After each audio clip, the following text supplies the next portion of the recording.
Halo semuanya, selamat datang di Semansado On Air. Jadi Semansado On Air adalah suatu program kerja dari ekstrakurikuler jurnalistik yang kedepannya akan mengundang tamu-tamu yang spesial dan juga bahasan-bahasan yang tentunya akan spesial juga. Jadi selalu stay tune ya. Oke, untuk episode yang pertama ini bertepatan dengan penyelenggaraan Duta OSIS 6 Anti Kabupaten Jepara. Kami mengundang finalis Duta OSIS 6 Anti perwakilan dari SMA Negeri 1 Donorejo, yaitu ada Kak Raffi Ahmad dan juga ada Kak Yukarista Septiani. Selamat datang di Jurnalistik Semansado ya Kak. Oke, sebelum kita membahas mengenai tema kita hari ini, yaitu I Can Speak, mengcounter bullying dengan merawat kesehatan mental. Kita perkenalan dulu nih dengan Duta OSIS pembicara kita pada hari ini. Silakan Kak, perkenalan diri dulu. Oke, perkenalkan nama saya Raffi Ahmad. Saya berasal dari kelas 11 E2. Saya menjadi Duta OSIS 6 Anti Kabupaten Jepara. Dan perkenalkan, nama saya Eukarista Septiani. Saya dari kelas 11 D1. Saya sebagai finalis Duta OSIS 6 Anti Kabupaten Jepara tahun 2025. Waduh, keren sekali ya. Aku belum tahu nih, Duta OSIS 6 Anti itu 6 antinya apa aja sih Kak Eukarista? Boleh diceritakan? Oke, jadi 6 anti itu ada anti bullying, anti intoleransi, anti narkoba, anti korupsi, anti pernikahan dini, dan yang terbaru nih Kak, ada anti judi daring maupun luring. Waduh, anti judi daring dan luring. Iya. Aduh, ini suatu kemajuan yang perlu kita apresiasi ya dari Duta OSIS 6 Anti. Mengingat remaja pada saat ini tuh masih banyak yang melakukan judi online maupun offline ya Kak. Iya, betul sekali Kak. Oke, jadi hari ini kita akan membahas nih salah satu 6 anti yang disebutkan oleh Kak Eukarista tadi, yaitu adalah anti bullying. Dan kita akan dibersamai dengan narasumber yang ahli di bidangnya. Kita berikan tepuk tangan kepada Kak Diah Purbasari Kusumaning Putri, sarjana psikologi, magister psikologi dan psikolog. Silakan Kak. Aduh, selamat datang ya. Selamat siang semuanya. Selamat siang, selamat datang di SMA Negeri 1 Donorejo. Ya, terima kasih juga sudah diundang dan dipercaya untuk tadi ya berbagi atau sharing aja nih tentang anti bullying. Semoga nanti bisa membawa manfaat juga untuk menjadi duta OSIS-nya, lancar bisa membawa inspirasi ke teman-teman yang lainnya. Amin. Oke, jadi di sini saya akan membacakan dulu nih untuk CV dari Kak Diah. Oke. Nama dari beliau adalah Kak Diah Purbasari Kusumaning Putri, sarjana psikologi, magister psikologi dan psikolog. Tempat tanggal lahirnya yaitu ada di Surakarta, 9 September 1991. Alamat rumah yaitu Jalan Sri Gunting 7 nomor 24 RT 6 RW 11 Manahan Solo. Jauh ya Kak ya? Jauh sekali, ya betul. Untuk sekarang Kak Diah ini menjabat menjadi seorang psikolog klinis ahli muda di RSUD Rehata, Provinsi Jawa Tengah. Nah, di sini riwayat pendidikan dari Kak Diah adalah yang pertama adalah SDN Negeri Manahan 1 Surakarta, SMP-nya ada di SMPN 1 Surakarta, SMA-nya ada SMA Pangudi Luhur Santo Yusuf Surakarta, dan S1-nya ada di Universitas Muhammadiyah Surakarta, psikologi. Lalu pendidikan lain yaitu magister ada di Universitas Gadjah Mada, magister dan profesi psikolog.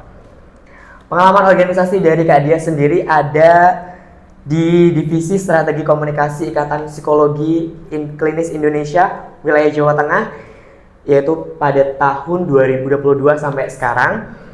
Lalu juga ada TKRS RSUD Dr. Rehata Provinsi Jawa Tengah dari tahun 2021 sampai 2024 ya Kak ya.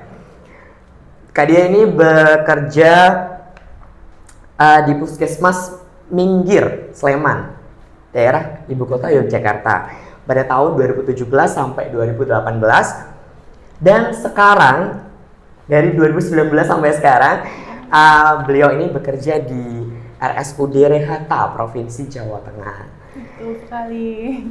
Nah itu ya, jadi itu CV dari Kak Diah. Ini saya manggilnya Kak Diah atau Kak siapa? Panggil Sasa aja, nggak apa. Kak Sasa, oke Kak betul. Sasa.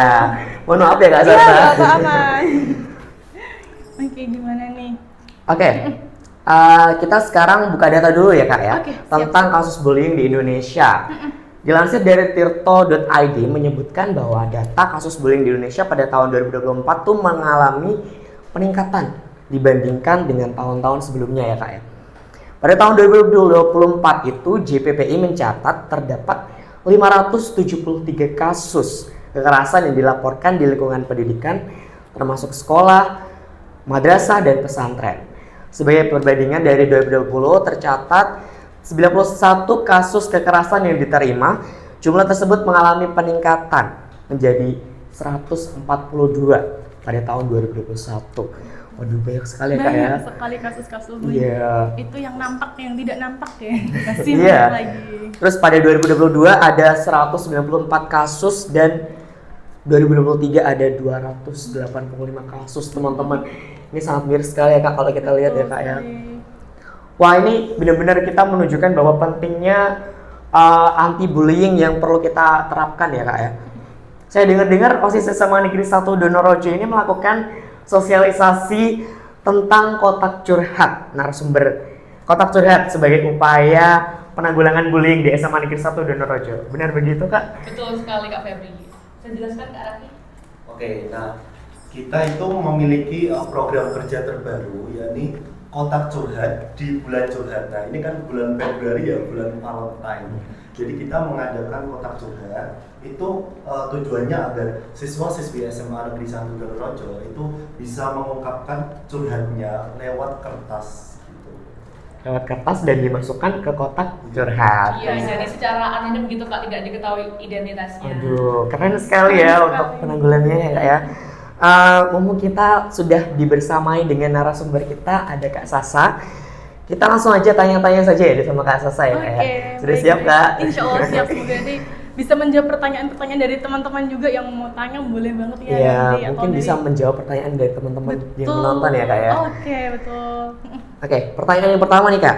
Bagaimana sih definisi bullying dari sudut pandang seorang psikolog? Oke, nah bullying sendiri itu adalah tindakan agresif, pengertian secara umumnya tindakan agresif yang dilakukan berulang, baik secara individu maupun kelompok, secara verbal ataupun fisik, psikologis maupun secara sosial yang bertujuan apa? Untuk menyakiti seseorang. Nah, jadi memang mungkin nanti ada bedanya antara bullying dan bercanda yang berlebihan. Nah, itu mungkin nanti kita bisa sharing ya untuk apa sih perbedaannya bullying dengan bercanda. Nah, itu sebenarnya agak-agak ada perbedaan tipis antara bullying dan bercanda. Betul. Iya sih. Itu mungkin ada yang mau ditanyakan lagi tentang pengertian bullying, apakah sudah bisa mewakili jawaban atau mungkin ada yang pengen dijelaskan lagi tentang pengertian dari bullying. Ya, jadi bullying itu pastinya adalah suatu tindakan kekerasan yang Betul. dilakukan untuk merendahkan orang lain. Iya, merendahkan atau menyakiti tujuannya. Iya, bertujuan untuk membuat orang itu down gitu ya Kak ya. Merasa tidak nyaman baik secara Iya. fisik ya ataupun secara psikologis. Seperti Psikologis. itu. Oke. Lalu bagaimana sih definisi bullying dari sudut pandang seorang psikolog tuh? Oke, kalau sudut pandang sebagai psikolog, bullying itu adalah tadi sama juga suatu tindakan yang dilakukan oleh seseorang untuk tadi merendahkan mental atau membuat down secara mental dengan menyerang fisik, menyerang psikologis secara pribadi ya. Biasanya dipengaruhi beberapa hal, entah karena terbiasa untuk tidak bisa memanajemen emosi dengan baik, atau mungkin sebagai pelampiasan emosi dari permasalahannya. Nah, akhirnya tadi dalam bentuk bullying, atau bisa juga tadi senioritas biasanya ya, senioritas berulang. Nah, secara Iya sih. psikologis lebih panjang ya, yang itu tujuannya adalah untuk apa tadi, menyerang secara psikis Oke. maupun fisik seperti itu. Lalu apa saja faktor psikologis yang membuat seseorang tuh bisa menjadi seorang pelaku bullying Kak? Oke, nah banyak ya yang faktor, aku bedain jadi dua biar enak nih. Ada dua faktor yang menyebabkan seseorang itu riskan jadi pelaku bullying. Pertama dari faktor individunya dulu atau dari faktor internal ya. Iya. Yang pertama adalah tadi manajemen emosi kita kurang. Mungkin ada teman-teman yang ada tumpukan-tumpukan emosi, permasalahan di sekolah, permasalahan di rumah mungkin, atau permasalahan di lingkungan sosial lain yang terakumulasi atau menumpuk tidak terekspresikan dengan baik emosinya, akhirnya dilampiaskan tadi sudah saya jelaskan ke temannya. Pertama itu faktor pengelolaan emosi yang kurang baik. Kemudian dari faktor lingkungan, karena pengaruh dari pergaulan. Oh, di pergaulan yang istilahnya kok kita orang Jawa kulino ya, atau terbiasa dengan kekerasan. Mungkin dari faktor keluarga juga kita bilang, dengan keluarga yang pola komunikasinya juga kurang, mungkin tadi kurang mendapatkan contoh yang baik. Oh, pola komunikasi bapak ibunya nuwun sewu, sering berantem dengan nada yang tinggi atau menyelesaikan masalah dengan kekerasan. Nah, itu bisa mencetak generasi yang tadi pembuli atau seseorang individu yang bullying. Kedua juga tadi karena dari media sosial ya, media sosial kita sering nonton tayangan yang wajar kayak gitu, ibarat kita memberikan komentar yang negatif atau mengolok-olok. Nah, itu sesuatu yang wajar dianggapnya. Tapi tadi perbedaan bullying, aku jelaskan sekalian biar nyambung ya. Perbedaan bullying dengan bercanda itu adalah bedanya adalah faktor dari korban. Nah, ketika bullying mungkin ya kita diolok-olok, kita bercanda. Bullying fisik misalkan, kita body shaming, kita bilang gendut-gendut, hitam-hitam dan sebagainya. Tapi bagi korban itu, yaudah aku nggak apa-apa kok diituin, ya itu bukan bullying. Karena ketika bullying itu adalah perspektif. Ketika korban merasa tersakiti, merasa direndahkan, nah itu bisa disebut bullying. Tapi ketika yaudah aku anggap bercanda, enjoy, nah itu sebut aja bercanda. Mungkin perbedaan antara normal dan tidak normalnya adalah terkait adab. Nah, itu adab. Oh, mungkin bagiku nggak apa-apa kok dibilang gendut misalkan, atau dibilang aku contoh-contoh yang maaf ya, dipanggil nama ayahnya lah, dipanggil nama ibunya atau sebutan lainnya. Nah, itu kalau si korban merasa nggak apa-apa, ya udah itu disebut bercanda, bukan disebut bullying. Jadi lebih ke perspektifnya korban. Sepertinya itu perbedaan antara bullying sama bercanda. Oke, lalu kira-kira apa sih Kak perbedaan dari bullying fisik, verbal, sosial, dan cyberbullying? Dan dampaknya tuh apa sih terhadap korban tuh Kak kira-kira? Oke, nah banyak banget ya ternyata. Aku jelaskan satu-satu. Korban dari bullying fisik, bentuk bullying fisik itu adalah contohnya yang kita sering terjadi di sekolah aja, nggak usah jauh-jauh karena kita lingkungan sekolah ya. Yang saya sebutkan tadi, kita mendorong temennya, mencubit, memukul, menendang temennya, jegal temennya, kok misalkan itu juga termasuk bullying, walaupun bilangnya aku gojek kok, aku bercanda. Nah, itu ketika korban merasa tersakiti sudah disebut bullying. Kedua adalah secara verbal.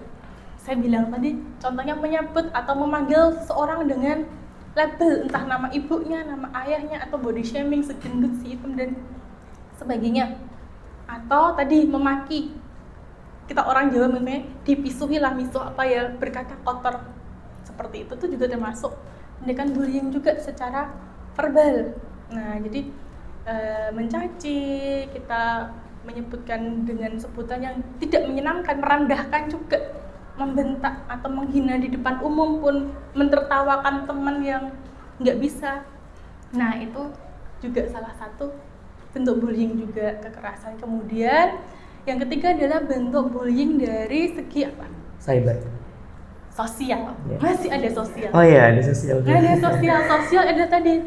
Kalau kita tahu bolo-bolonan, nah mengucilkan teman yang mungkin dianggap nggak sefrekuensi lah sama kita, atau kita anggap aneh, kita nggak mau temenan sama si A, si B, akhirnya dikucilkan. Nah, itu juga termasuk bentuk sosial.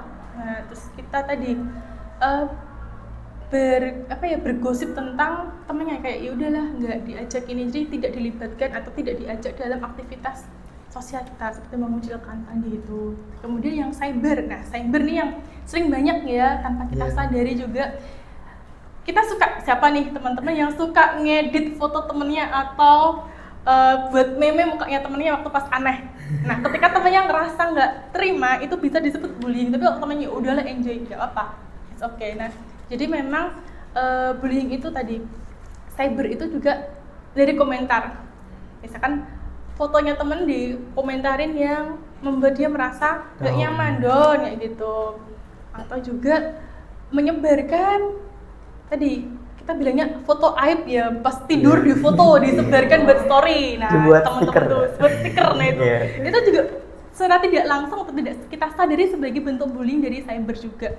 Terus kita menggosipkan teman lewat WA nih, misalkan ada grup dalam grup, kasarnya seperti itu. Yes. Nah itu kita misalkan berdua nih nggak dianggap ya, kita udah chatting sendiri, oh ini kayak gini, padahal sudah satu grup. Nah itu juga termasuk bullying, tapi bukan menyelesaikan secara langsung.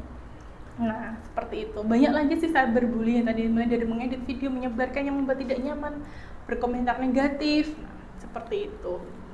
Lalu untuk dampaknya sendiri ya, Oke. dampak dari korbannya sendiri seperti Dampak apa? dari korban ya, ini aku jelaskan untuk ranah ke teman-teman pelajar dulu, karena dampaknya akan banyak. Pertama, akan menurunkan rasa percaya diri.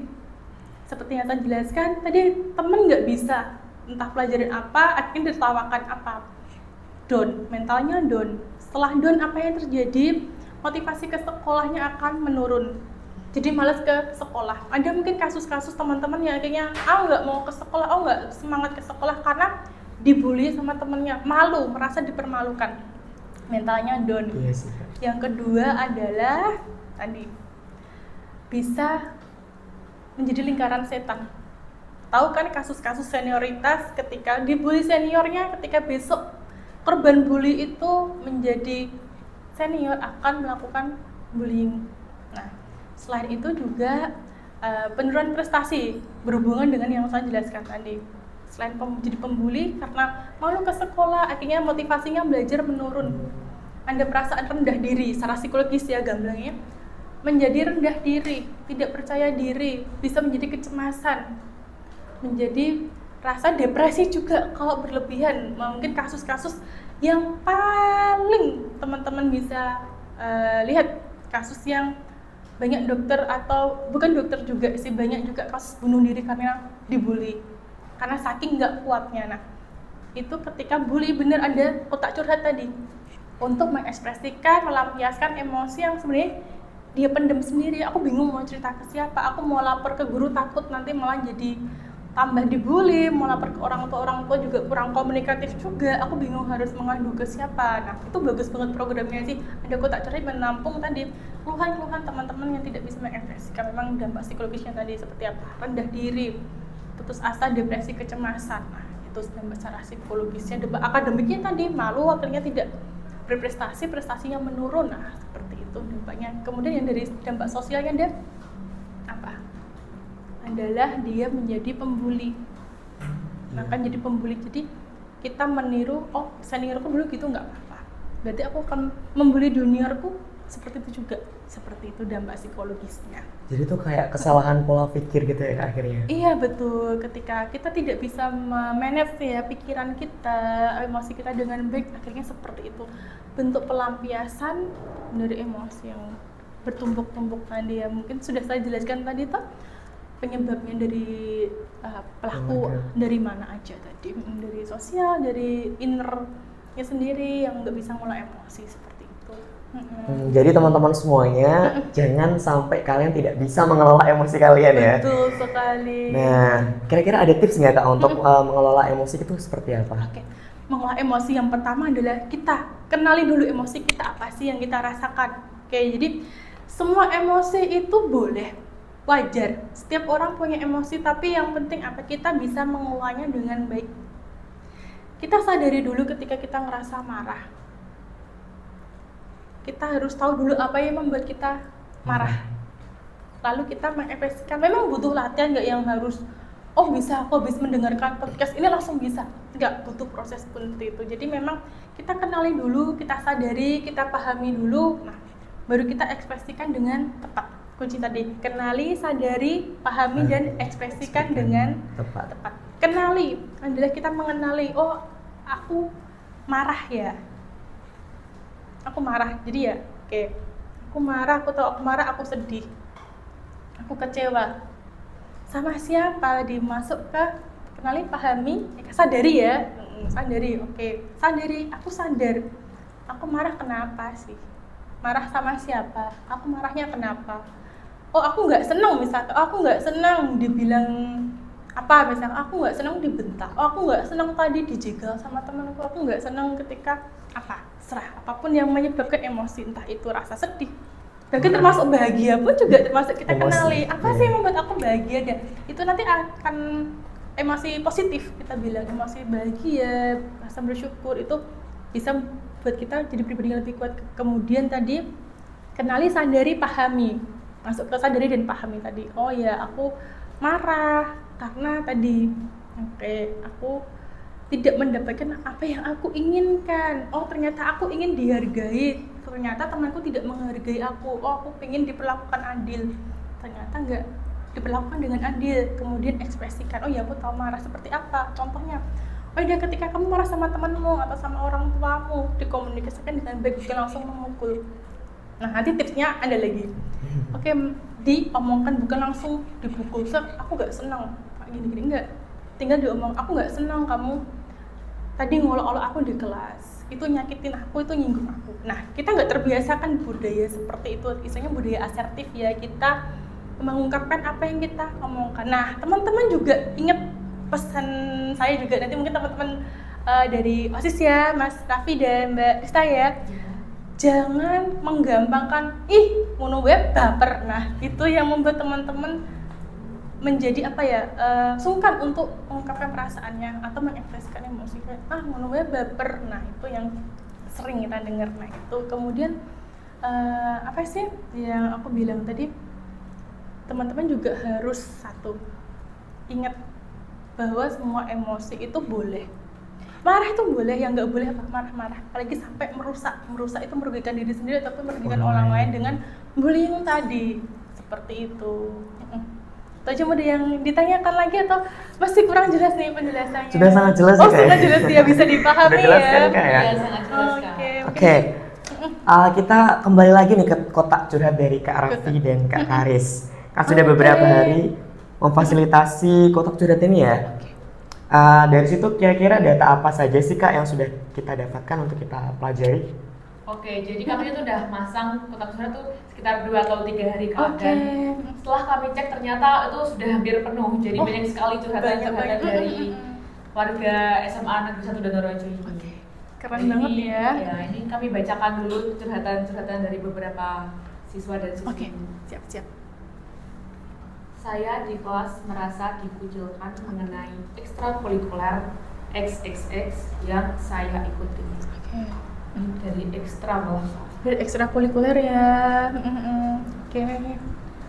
Ada lagi. Yang kedua ini ada, hidup hari ini bagaikan roller coaster.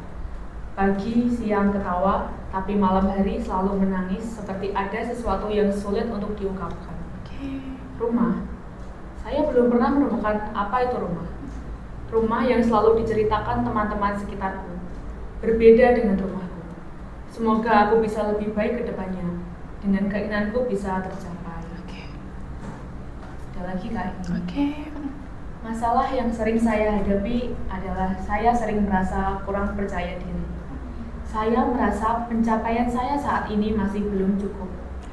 Saya sering merasa insecure, bahkan sering merasa tiba-tiba menyendiri. Padahal orang di sekitar saya itu banyak. Bisa dilanjut Kak Raffi. Nah, untuk selanjutnya nih dari isi kotak curhat tadi. Semakin kesini semakin terbawa arus, prestasi menurun, kepribadian pada diri saya juga berubah. Saya merasa lebih nakal sekarang. Yang dulunya terkenal baik, namun sekarang semua berubah. Dan saya bingung bagaimana cara merubah diri saya seperti sedia kala yang dimana hal ini disebabkan oleh lingkungan.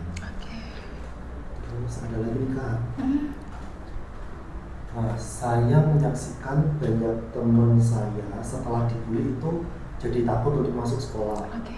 Karena merasa tertekan, takut, dan malas dengan suasananya. Lingkungan kelas saya toksik, omongan seakan dia yang paling benar. Jadi ini separuh dulu ya Kak, nanti kita lanjutkan lagi. Dari Kak Sasa ada sesuatu yang ingin diberikan kepada teman-teman semua yang sudah mengungkapkan keluh kesahnya di kotak curhat. Sebelumnya aku apresiasi teman-teman yang udah mau mengungkapkan tadi ya perasaannya di kotak curhat. Mengungkapkan perasaan itu bukan sesuatu yang mudah. Sebagai psikolog yang menangani pasien-pasien, mengungkapkan perasaan secara tertulis maupun secara verbal itu bukan sesuatu yang mudah, apalagi mengingat masalah yang membuat kita tidak nyaman.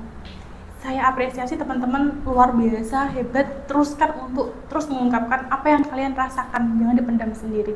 Nah, dari yang teman-teman sebagian tadi ya, baru sebagian yang dibacakan Iya, ya Kak sebagian. Raffi dan Kak Esta. Aku cuma bilang kalian kuat. Aku tahu bahwa kalian berada di tempat yang membuat kalian nggak nyaman, membuat kalian merasa tertekan, baik secara mental maupun secara fisik. Gak apa-apa, it's okay. Tugas kalian hanya apa? Menjalankan dengan baik peran kalian. Mungkin saat ini teman-teman berada di tempat yang gak nyaman, tapi bukan berarti teman-teman harus menyerah untuk tadi teman-teman lain yang mungkin merasa nggak nyaman di kelas, mungkin sebagian mengikuti ekstrakurikuler tujuannya adalah untuk mencari kegiatan positif, untuk melampiaskan emosi, mungkin kesedihan di rumah, kesedihan di tempat yang lain, tapi ternyata mendapatkan respon yang kurang positif menjadi ekstrakurikuler. Gak apa-apa, kalian tidak bersalah, bukan kalian lemah, bukan kalian yang salah. Gak apa-apa, it's okay, lanjutkan. Tugas kalian adalah tetap bertahan, tetap jadi baik. Kalian tahu bahwa itu bukan sesuatu yang menyenangkan, jangan diulang ke orang lain. Boleh nanti mungkin ada sesi lain yang kompleks ya, kita curhat dengan psikolog, nggak apa-apa, nanti kita bisa buat semacam grup diskusi, nggak apa, karena ketika aku sebutkan satu-satu permasalahannya beda-beda. Yang jelas adalah satu, kalian luar biasa, kalian tetap melanjutkan hidup kalian. Aku yakin apa yang kalian rasakan, kesedihan, pergumulan teman-teman semua itu seperti mendung. Langit gak selamanya mendung, pasti akan ada suatu saat nanti matahari terbit. Apa, it's okay, kalian udah hebat, sudah sejauh ini bertahan. Tinggal kalian satu, cari sesuatu hal yang membuat mood kalian meningkat. Contohnya, aku suka musik, mendengarkan musik, boleh. Kamu nulis lagu, melukis, apapun hal-hal yang bisa mengekspresikan perasaan kalian, ekspresikan. Mungkin bisa bicara dengan tadi teman yang kita percayai, guru BK, atau mungkin ke psikolog ya, ini bisa kita fasilitasi, mungkin 2 minggu sekali kita buka sesi curhat sama psikolog, nggak nanti menjadi program lanjutan seperti, atau mungkin bisa ke psikolog online ataupun ke rumah sakit vaskes terdekat yang ada psikolog untuk tadi yang misalkan kok aku susah ya untuk memanajemen emosiku, aku mau nangis sampai nggak bisa, sampai mati rasa, seperti itu yang bisa saya sampaikan ke teman-teman. Mungkin ada tambahan lagi dari teman-teman yang lain, mungkin curhatan lain. Oh iya, ada lagi Kak. Duh, aku kayak emosional banget kalau dengar tentang bullying. Yang mau nangis boleh. Jangan ditahan. Kak, ternyata kompleks banget ya Kak. Memang kompleks bullying, betul. Memang kalau diselesaikan satu-satu dengan general itu memang agak susah, karena tadi sama-sama takutnya berbeda, sama-sama merasa tertekannya berbeda. Seperti itu ya. Mungkin ada curhatan lain yang bisa Ini saya bantu. tentang cyberbullying Pak. Saya sering dibully karena sering dijadikan stiker meme. Oke. Pertanyaannya, saya sebagai korban harus bagaimana? Oke. Apakah harus melapor ke guru? Atau apa saya yang balas saja hal ini sama seperti yang mereka lakukan kepada saya? Oke. Lalu ada lagi Kak. Ada lagi? Saya sering diomongin di belakang saya. Saya sering dibully secara verbal ketika jawaban saya salah. Ini juga bullying cyber lagi. Bullying cyber. Saya pernah diteror oleh seorang yang mungkin dia satu sekolah dengan saya. Saya merasa dikucilkan di kelas. Saya sering tidak masuk kelas dengan alasan sakit karena bulian itu. Dalam akun tersebut saya dikatai miskin, hitam, dan selalu menyusahkan orang lain. Oke. Cyber jadi sulit diketahui Diketahui ya identitas. Oke.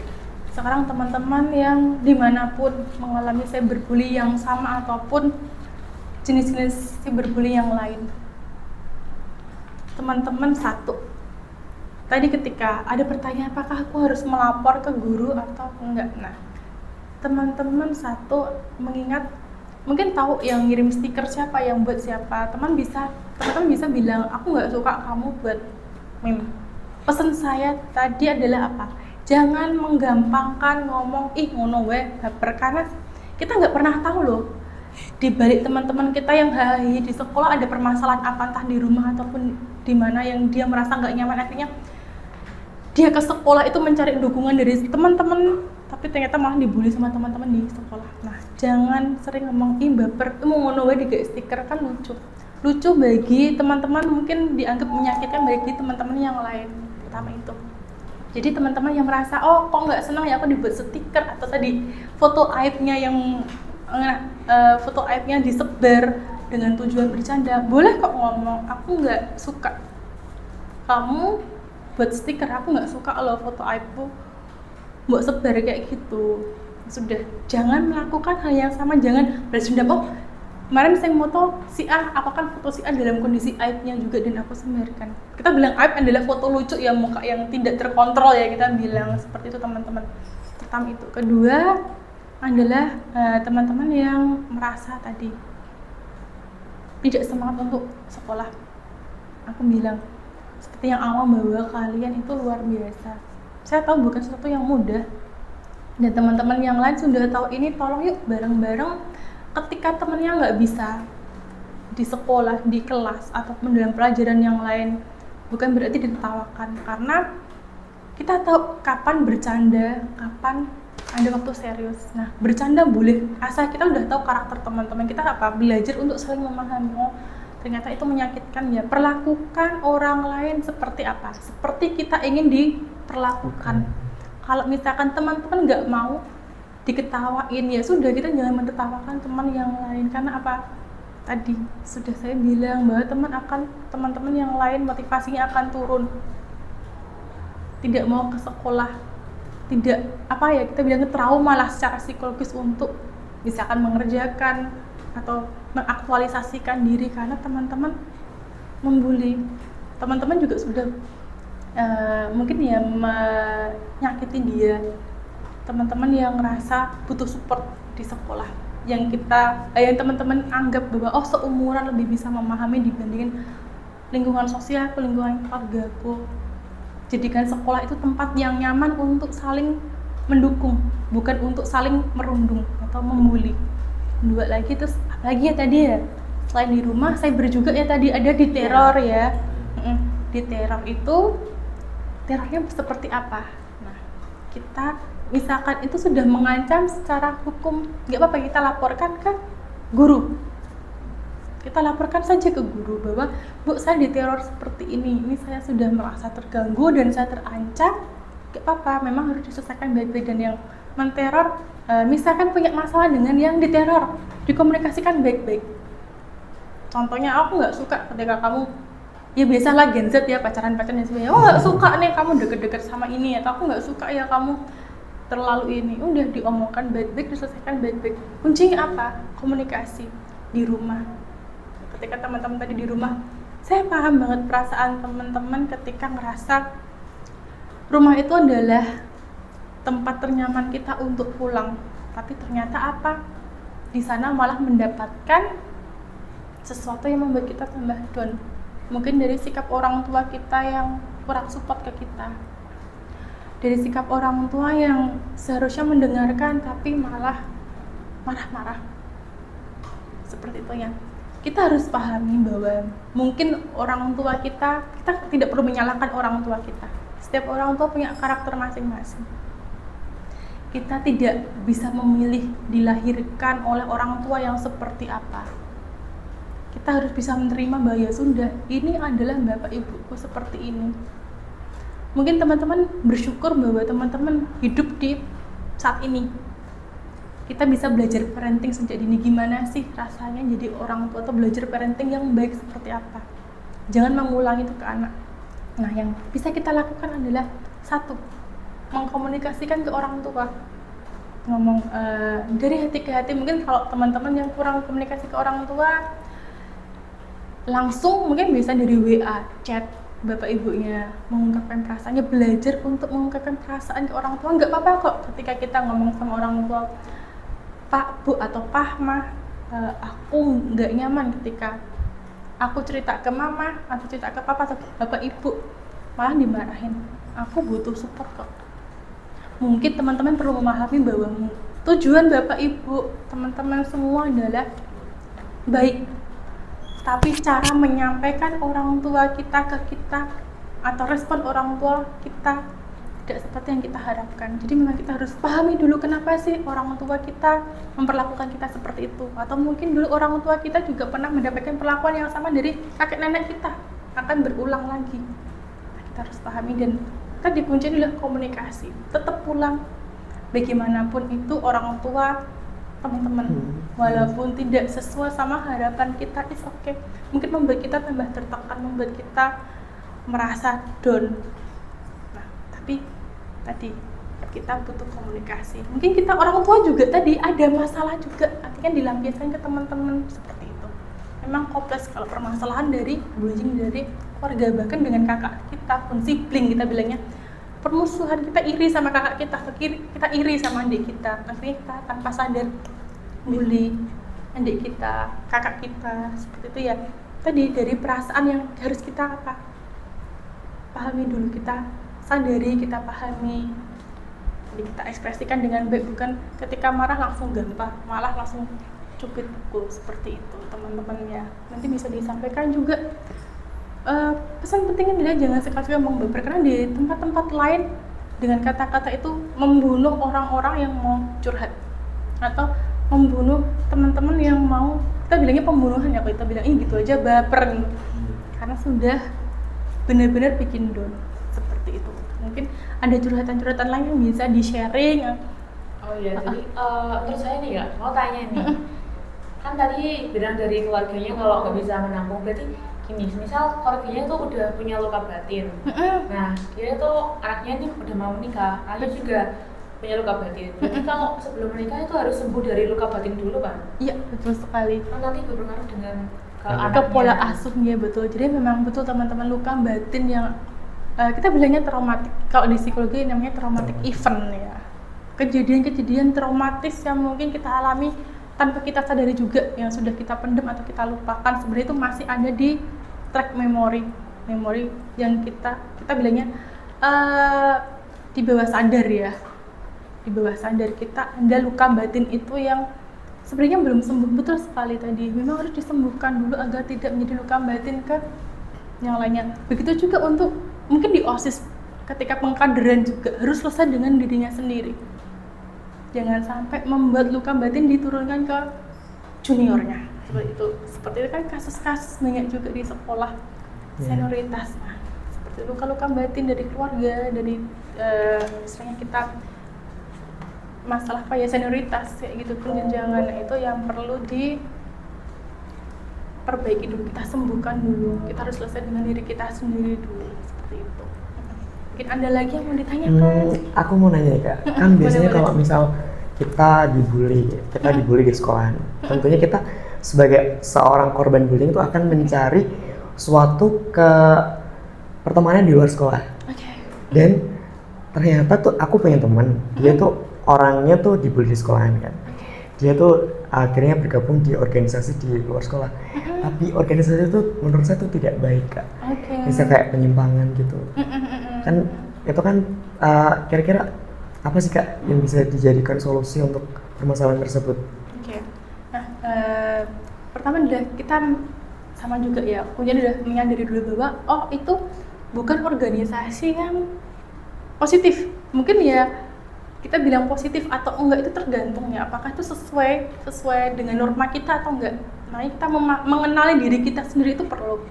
Apa sih karakterku, seperti apa sih karakterku, apa sih yang enggak aku sukai, dan nilai-nilai hidup itu penting. Makanya tadi kita tidak mendapatkan support di sekolah ataupun di keluarga, akhirnya mencari support dari organisasi ataupun perkumpulan, komunitas di luar sekolah, ternyata buruk. Nah, apa kita sesuai sama nilai-nilai kita atau enggak? Sesuai sama nilai-nilai norma sosial atau enggak? Nah, ketika kita merasa bahwa oh itu bukan sesuai dengan nilai-nilaiku, seenggaknya dengan nilai-nilai norma sosial, entah hukum, entah itu agama, kita tahu bahwa itu sesuatu bukan yang terbaik untuk kita. Keluar dan cari tempat yang lain yang lebih positif, atau mungkin bisa dialihkan dengan tadi olahraga. Mungkin tidak harus ikut perkumpulan, tidak harus ikut komunitas apa-apa, kita bisa menjadi diri kita sendiri, menggali potensi kita, misalkan dengan latihan, misalkan olahraga, ikut klub. Misalkan tidak cocok lagi, ya sudah, kita benar-benar makanya harus tahu dulu karakter kita seperti apa, keinginan kita apa, nilai-nilai kita apa. Kalau nggak sesuai dan udah menyimpangnya tadi seperti yang Mas Rida bilang ya udah cut. Tapi biasanya tuh orang-orang dengan dia bergabung dengan komunitas tersebut kan, itu dia tuh merasa bahwa ya komunitas ini meskipun itu suatu hal yang buruk, tapi bisa memberikan dia tuh kenyamanan Rasa nyaman. gitu. Iya, dia tidak dapatkan dari sekolah dan rumah. Akhirnya kita terjadi kesalahan pola pikir kan, Mbak. Betul. Nah itu karena tadi kita kalau di psikologi itu ada kebutuhan psikologis. Nah seperti contohnya, maaf ya, kekurangan figur ayah. Akhirnya kita mencari di, misalkan perempuan kekurangan figur ayah, akan mencari kenyamanan di figur lawan jenis. Ya, Nah, benar sekali. ketika ini tadi, ya memang aku tahu itu sesuatu komunitas yang buat aku nyaman, walaupun kok itu nggak sesuai ya sama norma sosial, nggak sesuai sebenarnya sama diriku. Nah, kita ingat dulu kebutuhan apa sih, rasa nyaman apa sih yang didapatkan dengan ikut komunitas itu. Nah, dari rasa nyaman itu kita bisa gali nih permasalahannya. Oh, ternyata aku kurang merasa diapresiasi ketika di komunitas itu, walaupun nggak sesuai sama ini, aku merasa diapresiasi. Nah, gimana kita tadi kok permasalahannya adalah, ini contoh ya, permasalahannya adalah kurang diapresiasi. Nah, kurang diapresiasi, kita akan bisa mencari apresiasi di tempat yang lain. Apakah dengan tadi betul ada luka batin yang membuat teman-teman ngerasa kenapa sih harus selalu diapresiasi? Kenapa sih harus, kalau kita bilang butuh banget ya validasi. Iya, benar sekali. Seperti itu. Nah, kita harus luka batin apa yang membuat teman-teman haus validasi atau butuh diapresiasi? Setiap orang pasti ingin diapresiasi, tapi kita harus punya batasan. Diapresiasi seperti apa? Apakah dipuja? Apakah harus seperti apa? Nah, itu yang teman-teman selalu aku bilang harus pahami, kenali diri sendiri dulu, nilai-nilai kita apa, seperti itu. Memang betul seperti itu. Nanti mungkin teman-teman bisa, itu mungkin kalau temannya bisa diomongin, kamu kenapa sih, apa sih yang membuatmu nyaman? Itu kan nggak bagus pada secara sosial, ditanyain, di sana aku nyaman gini. Aku bisa bahagia. Konsep bahagiamu seperti apa sih? Seperti itu. Oke. Gitu. Nah, teman-teman, ternyata permasalahan bullying itu adalah suatu hal yang kompleks ya kalau kita bahas, apalagi kalau di sekolahan ya kan. Betul sekali. Ternyata di sekolah tuh menjadi sarangnya pembuli ternyata. Sarang pembuli, betul. Iya. Secara nggak sadar sebenarnya. Ternyata secara tidak sadar mereka tuh menjadi seorang pembuli gitu. Betul. Menyakiti mental orang lain gitu. Betul. Mungkin teman-teman sendiri yang membuli pun nggak tahu kalau itu sebenarnya perbuatan bullying. Taunya aku mau gojek, aku cuma bercanda kayak gitu. Seperti itu sih. Tapi cara orang lain menerima itu beda ya. Kita tidak tahu. Betul. Jadinya teman-teman tidak boleh untuk bercanda yang berlebihan ya, apalagi membawa fisik, ekonomi, ataupun kepotensi orang-orang, teman-teman semuanya juga itu. Ya tadi teman-teman diketawain, nggak bisa ya, harusnya diajarin lah, bukan diketawain. Oke, dari kotak surat tadi kan ada curhatan-curhatan nih Kak. Iya, betul. Itu kan mereka sebagian besar itu kan mengalami pembulian ya.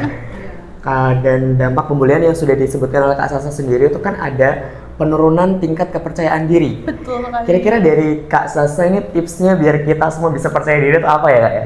Oke, tips biar kita percaya diri. Satu, sama. Teman-teman jangan berfokus pada kekurangan teman-teman, tapi fokuslah pada kelebihan atau potensi teman-teman semuanya. Contohnya adalah, ya udah kita misalkan pinter olahraga, ya sudah kita harus latihan olahraga, kita tahu olahraga apa sih, atau pinter bahasa Inggris, pinter ekstrakurikuler apapun itu, latih terus. Kedua, tutup telinga. Dalam artian apa?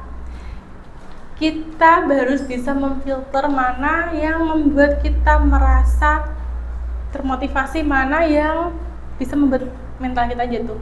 Jadi memang kadang kita nggak bisa mengendalikan omongan orang lain nih. Kita nggak bisa memfilter orang lain ngomong seperti apa. Tapi teman-teman nih tadi fokus bahwa teman-teman sudah tahu nih potensinya apa. berlatih, kembangkan potensi teman-teman. Kedua, jangan melihat omongan orang lain. Ketika itu membangun, jadikan motivasi. Ketika itu menjatuhkan teman-teman, jadikan motivasi juga. Seperti itu. Ketiga adalah biar kita percaya diri, harus kita yakin bahwa kita tuh hebat. Apapun omongan orang lain, kita adalah hebat. Contohnya, aku ibaratkan langit ya, yang gampang. Coba di sini kalau misalkan lihat langit, warnanya apa? Sebutin. Biru dong. Apa? Biru. Ada pendapat langit lain? Biru kan? Iya. Langit biru kan? Enggak. Langit mungkin saat ini biru, tapi mungkin kalau keluar enggak, mendung langitnya. Kalau sore warnanya apa? Orange. Orange. Tadi bilangnya biru. Ah iya sih. Oh iya, tidak selamanya biru berarti ya Kak. Jadi gini teman-teman, sistemnya udah seperti langit. Langit mau diomongin warna apapun, mau biru, mau putih, mau abu-abu karena mendung, mau jingga, atau mau biru tua, atau apapun, teman-teman udah tetap langit. Orang lain menyebut apapun teman-teman udah langit dengan keunikannya sendiri, dengan keindahannya sendiri, dengan potensinya sendiri. Ada yang suka langit mendung.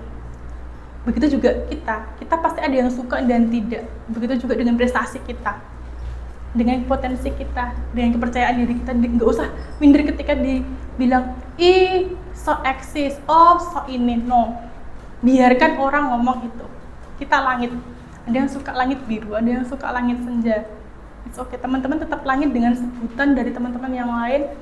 Jangan berfokus pada hal negatifnya, tapi tadi kita berfokus pada hal yang positif, kita maknai tadi. Cari potensi kita, kembangkan potensi kita. Kita harus bisa menfilter mana yang bisa jadi support kita, mana yang mendownkan kita. Seperti itu terus. Berulang, memang perlu latihan dan nggak yang harus langsung bisa gitu, enggak. Kira-kira bisa diterapkan nggak dia? Harus bisa dong Harus Kak. bisa. bisa. Teman-teman semuanya juga harus bisa ya menerapkan Harus tips bisa. dari Kak Salsa Oh. untuk bisa percaya diri lebih ke Betul depannya ya Kak. Ya. sekali. Karena di dunia pendidikan percaya diri itu penting ya. Penting sekali. Sekecil apapun prestasi teman-teman, satu, jangan membandingkan yang kita lupa. Jangan membandingkan, oh si ini bisa, ini enggak. Bandingkan teman-teman sama diri teman-teman yang sebelumnya. Jangan membandingkan dengan orang lain. Karena apa?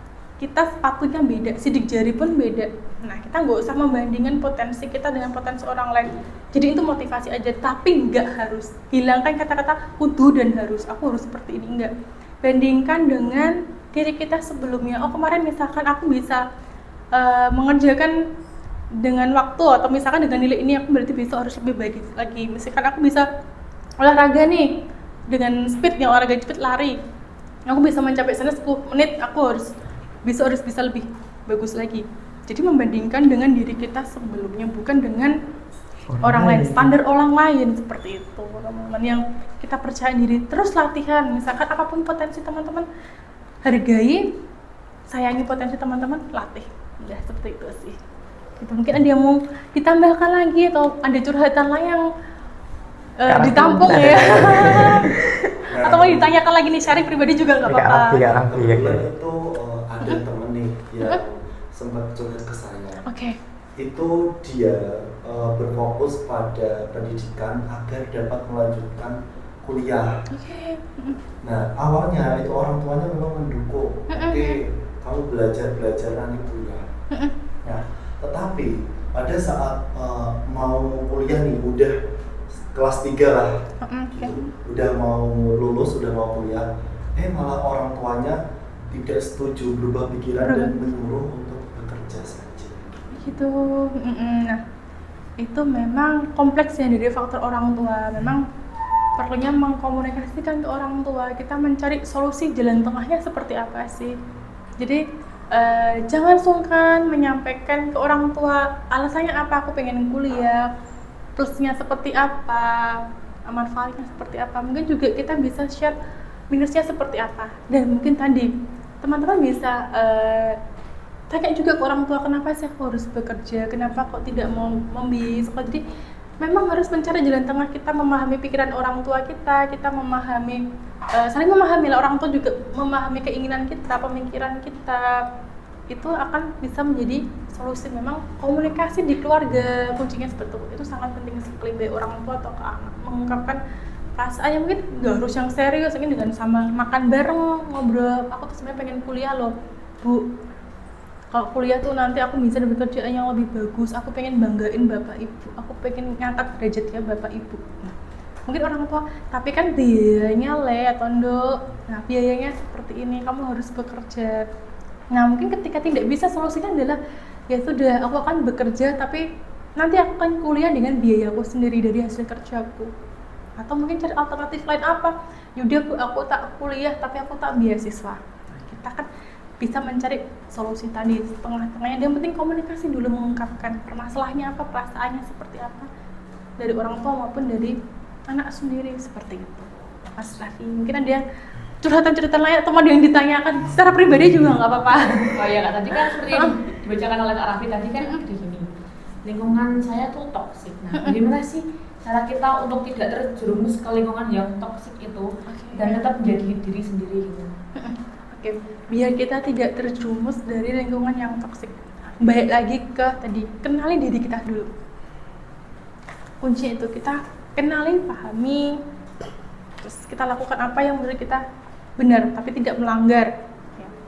Kita tidak terjebak di lingkungan toksik. Oke, kita harus tahu toksiknya seperti apa. Kita harus bisa memilah-milah, oh kira-kira apakah itu sangat mengganggu untuk kita atau enggak, ataukah kita bisa bisa bertahan di lingkungan itu enggak. Kadang kan kita sudah mau tidak mau harus bertahan di lingkungan toksik. Cara bertahannya adalah apa tadi? Ya sudah, kita tidak mengulang apa yang membuat kita merasa nggak nyaman ke orang lain. Jangan meniru. Kita fokuskan di situ, misalkan oh ya aku di sekolah atau di ekstrakurikuler atau di tempat yang toksik. Ya sudah, aku fokuskan di sini adalah untuk belajar, untuk mengembangkan diriku. Cukup di situ saja. Terkait pola ininya ya sudah, kita komunikasikan. Misalkan oh aku nggak suka nih seperti ini, makanya aku bilang toksiknya seperti apa dulu nih. Kita komunikasikan. Nggak apa-apa nih teman-teman yang mungkin merasa tidak menyadari dirinya toksik, mungkin pelan-pelan sih toksik seperti apa sih, mungkin kita bisa bahas ya toxic friendship seperti apa, nah toxic relationship seperti apa.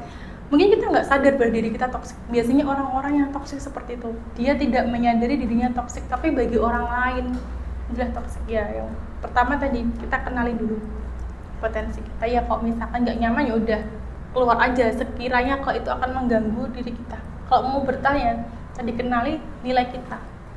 Kita pegang penting prinsip kita. Misalkan kita harus kenal, oh kayak Kak Raffi nih, Kak Raffi, aku adalah orangnya yang disiplin, aku orangnya yang tegas, aku orangnya apa, cari dulu itu. Teman-teman kan nanti bisa latih ya, jurnalin juga, cari sih kita karakternya seperti apa. Pertahankan itu dulu, kita harus kenal dulu. Jadi mau lingkungan setoksik apapun, kayak kita yaudah kita punya payung, paling basah-basah dikit sih. Kasarnya kayak gitu, kita pakai analogi aja, kita basah-basah dikit, tapi tetap kita adalah utuh gitu loh. Tetap pakai baju kita utuh. Nah, karakter teman-teman yang aku bilang tadi, aku disiplin, aku tanggung jawab, aku orangnya pengertian ke orang lain, aku orangnya nggak tegaan. Nah tadi ya ada mungkin nggak tegaan juga yang membuat kita jadi dibully ya, itu mungkin harus belajar lagi untuk tegas tadi. Nah karakter-karakter itu yang kita pegang teguh, walaupun di toksik, lingkungan toksik atau di seperti apapun kita tetap bertahan. Kedua, belajar untuk asertif. Asertif itu apa? Kita bukan agresif ya, akan beda sama agresif. Agresif itu menyerang, kok asertif itu mengungkapkan apa yang kita rasakan, apa yang kita pikirkan, baik itu setuju maupun tidak setuju. Jadi aku bilang latihan ngomong, dan teman-teman yang diomongin pun juga latihan untuk menerima. Nggak apa-apa kok kita dikritik, selama kritik itu membangun kita. Atau mungkin kalau misalkan aku nggak kayak gini, yaudah sih diterima, oh ya pikirkan dulu nanti di rumah, atau mungkin sambil santai lah, atau pas sambil apapun. Teman-teman bener nggak sih kritiknya teman-teman? Oh ternyata begini ya, oh ternyata aku arogan ya, oh yaudah aku tak belajar untuk ini. Jadi memang istilahnya anti bullying dan membangun apa tuh perlu latihan, nggak yang langsung oh bisa kayak kita latihan nulis gitu. Latihan nulis pun juga butuh proses seperti itu. Itu mungkin ada lagi kotak curhat yang belum terbaca, atau mungkin dari teman-teman yang mungkin bisa curhat langsung ya, nanti ada kotak curhat lagi. Oke, siap. Mungkin bisa ya kita pertimbangkan nantinya ya. Oke, jadi intinya kita tidak boleh untuk terlalu fokus dengan standar orang lain ya Kak ya, karena kita sendiri pun punya standar gitu. Jadi tidak selamanya kita tuh selalu buruk di mata orang lain dan tidak selamanya kita juga baik di mata orang lain. Betul sekali. Jadi jangan terlalu fokus sama pendapat orang Pendapat lain. orang lain. Karena yang paling penting adalah kita bisa mencintai diri kita sendiri. Betul. Gitu ya. Nanti tadi kita bilang adalah kita tuh unik. Kita tuh unik seperti langit. Langit mau diomong warna apapun ya sudah itu tetap langit. Seperti itu. Ingat prinsipnya seperti itu. Ya kita unik dengan cara kita sendiri. Gitu. Betul. Jadi nanti kalau misalkan kalian sudah bisa menerima diri kalian sendiri, tuh pasti bakal ada orang lain yang bisa menerima kalian. So kalau kalian lagi ada di fase depresi mungkin ya, just know kalau kita di sini semuanya sayang kalian, kita juga peduli sama kalian dan yang bisa menyelamatkan diri kalian sendiri adalah kalian sendiri. Kalian sendiri. Kita hanya bisa membantu ya untuk membenarkan jalan kalian itu seperti apa gitu loh. Ya nggak sih Kak? Betul sekali. Kita sebagai teman gitu ya. Sebagai teman ya, teman-teman juga harus membangun nih lingkungan yang positif juga. Ingat pesannya adalah perlakukan orang lain seperti apa yang Ingin kamu kita ingin. lakukan. Jadi kalau kamu nggak suka diperlakukan seperti itu, jangan melakukan orang itu ke orang lain. Kuncinya di situ. Putus lingkaran bullying dengan jadi teman yang sportif ya. Aku punya tagline nih sebenarnya ya. Jadi adalah hentikan perundungan, tumbuhkan persahabatan, dan kita jaga kesehatan mental kita. Kayak gitu. Jadi memang bersama-sama sih, bukan kerja dari OSIS aja, bukan kerja dari 1-2 orang guru BK, guru BP, tapi tugas kita untuk berhenti jadi pembuli. Seperti itu. Nah, teman-teman yang mungkin nggak tahu apa itu bully, nah tadi udah aku sebutkan secara sengaja atau enggak. Oke, mungkin kita sebelum menutup ya pembicaraan kita pada sore hari ini. Jadi Kak Sasa mungkin ada pesan dan kesan untuk para siswa-siswi SMA Negeri 1 Donorojo agar bisa terhindar dari pelaku dan korban bullying. Oke, ada sebenarnya pesan penting ya untuk semuanya. Aku udah rangkum meminjam dari tagline-nya teman Sado ya. Aku bilangnya I can speak. Mungkin aku boleh bacain ya kan. Ya, aku juga belum hafal. Baru aku buat tadi sebenarnya. I can speak. Mungkin nanti bisa aku share juga. Nah, I can speak. Dari I-nya. Identify atau kenali. Pahami bentuk-bentuk bullying yang terjadi dan kenali tanda-tanda bahwa kamu atau orang lain mendapatkan perlakuan bullying. Kenali dan pahami karaktermu, kekuatanmu. Kenali juga tadi nilai-nilai atau sesuatu yang bisa kamu jadikan penguat. Kemudian C-nya, I can communicate. Kontrol dan komunikasi. Kontrol adalah teman-teman harus bisa mengkontrol emosi. Ketika dibully jangan langsung hajar-hajaran. Kita belajar untuk mengelola emosi kita. Caranya seperti apa? Kita mungkin bisa tadi pahamin dulu emosi kita. Kita tarik nafas dulu yang paling cepat. Tarik nafas, baru ngomong. Jangan langsung teriak, dibalas dengan teriak. Pukul, jangan dibalas dengan pukul. Kemudian komunikasi adalah jangan simpan permasalahanmu sendiri. Komunikasikan ke orang yang kamu percaya. Entah itu sahabatmu, entah itu orang tuamu, entah itu siapapun yang kamu percaya yang membuat kamu nyaman untuk bercerita. Terlebih ketika kamu mendapatkan bullying. Laporkan jika perlu, jika itu sudah sangat menyakiti. Mungkin ada kerugian fisik, mungkin sampai, teman-teman sampai terluka, sampai seperti apa, laporkan ke yang berwenang, kepada polisi atau kepada guru jika terjadi di sekolah. Kemudian ada lagi aset, bersikap tegas. Gunakan bahasa tubuh dan suara yang tegas untuk menolak pemberian seperti yang saya bilang. Aku nggak suka kamu perlakuan seperti ini. Aku nggak terima kamu ejek. Aku nggak suka. Aku nggak terima ketika kamu pukul. Nah, lanjutnya lagi adalah notify atau laporkan. Sudah saya jelaskan tadi, laporkan. Jangan ragu untuk berbicara ke orang lain. Seperti tadi, aku diteror. Oke. Teror seperti apa? Screenshot. Laporkan ke guru, laporkan ke polisi jika perlu, jika itu sudah sangat mengancam. Kemudian adalah S, seek and support. Cari dukungan yang positif. Seperti tadi, cari komunitas-komunitas ekstrakurikuler yang positif atau kegiatan-kegiatan lain yang atau lingkungan sosial yang suportif. Kalau misalkan nggak di sekolah, ya mungkin di lingkungan yang lain, misalkan olahraga, di grup seni, di grup musik, atau di apapun itu. Kemudian ada praktis self-care, jaga kesehatan mental. Ini yang penting banget, kesehatan mental teman-teman. Lakukan kegiatan positif yang membuatmu bahagia. Ekspresikan emosimu yang kamu pendam sendiri. Ketika kamu nggak bisa cerita atau nggak punya tempat cerita, kamu bisa menuliskan emosimu. Kamu bisa melakukan hal-hal yang membuat kamu merasa bersemangat lagi. Kemudian ada educate others, edukasi orang lain. Seperti yang aku bilang tadi, teman-teman harus saling membagi informasi. Kamu kayak gini tuh bullying. Oh, kamu kayak gini tuh sudah nyakitin dia loh. Saling mengingatkan teman-teman yang lain. Kemudian avoid trigger, hindari pemicu.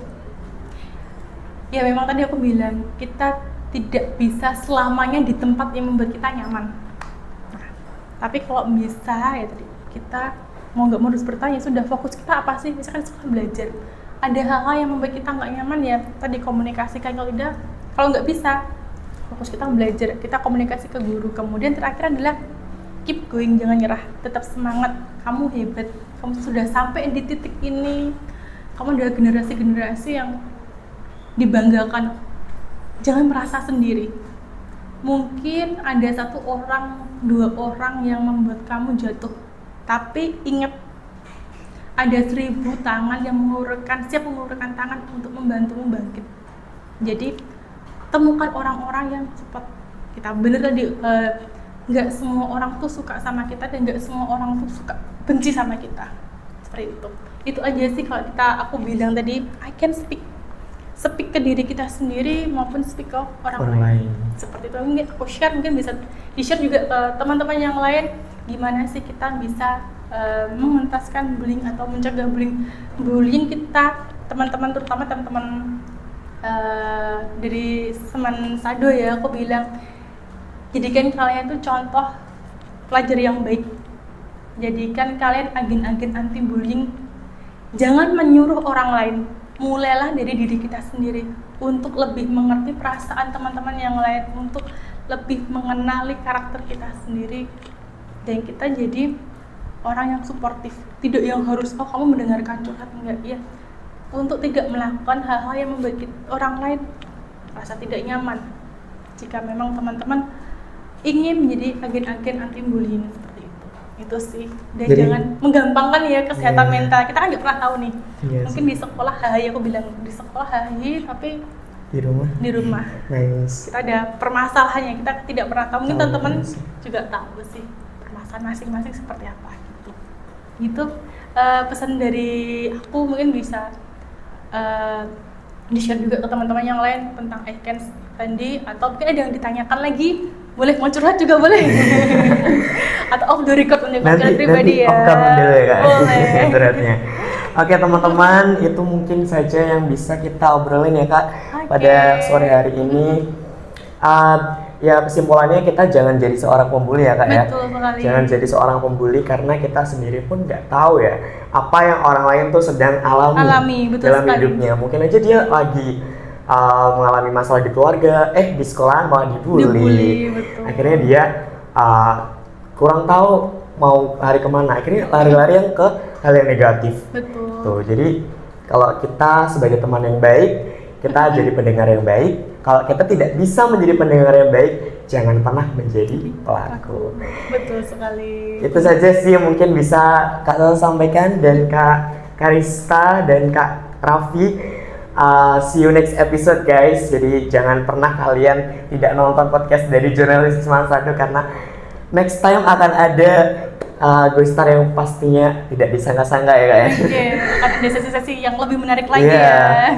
Tapi ini gak kalah menarik sekali lah Kak.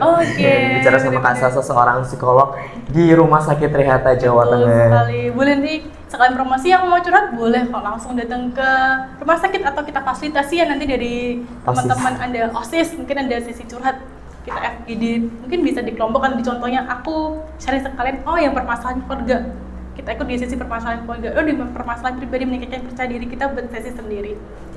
Ide yang bagus ya, mungkin bisa dipertimbangkan ya dari kakak-kakak OSIS. Sekian dulu dari saya sebagai host, saya Ahmad Febriansyah. Pamit undur diri, see you next episode. Wassalamualaikum warahmatullahi wabarakatuh. See you guys. Udah kak.